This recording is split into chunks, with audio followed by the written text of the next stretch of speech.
Everybody, what is happening? It's Bill with Franklin Loan Center, and this whole week is kind of a heavy,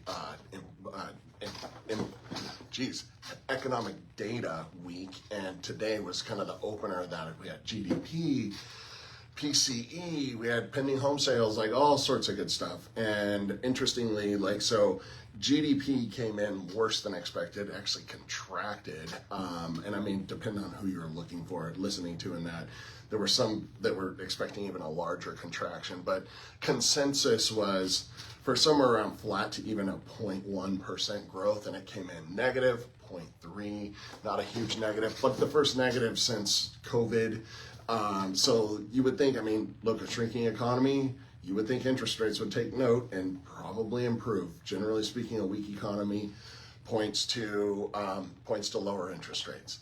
The other big data, of course, was PCE. So that's personal consumption expenditure, the main inflation read that the Fed looks at. And that number came in a bit better, tame, but a bit better than expected.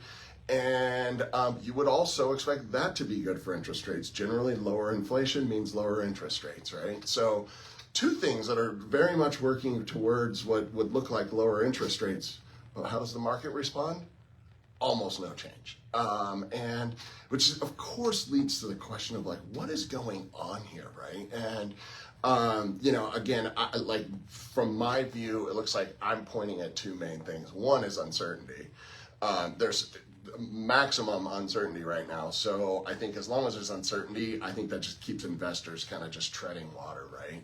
And then I think the other one is remember, all the data that we're getting is backwards looking.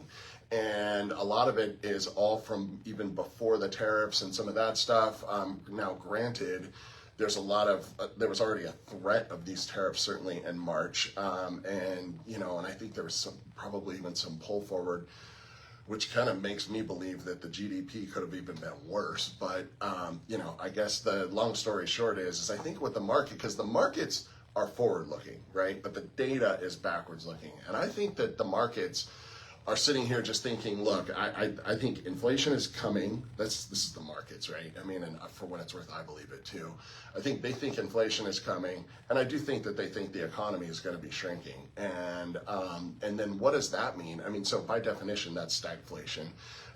Nobody wants that. It's a terrible spot for everybody to be in.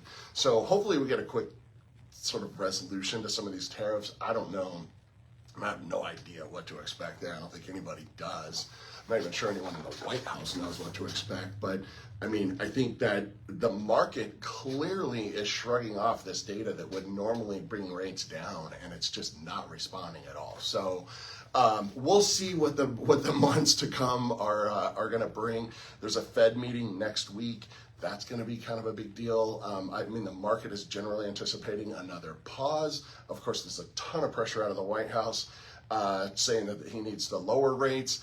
I think there's just as strong of an argument for them maybe even raising rates. I don't believe they're going to do that. But I think the argument for lowering rates, the counter argument is just as strong for raising rates. So seems to me the Fed's probably going to hold, but again, we'll see what happens. So more on that next week, but that's it.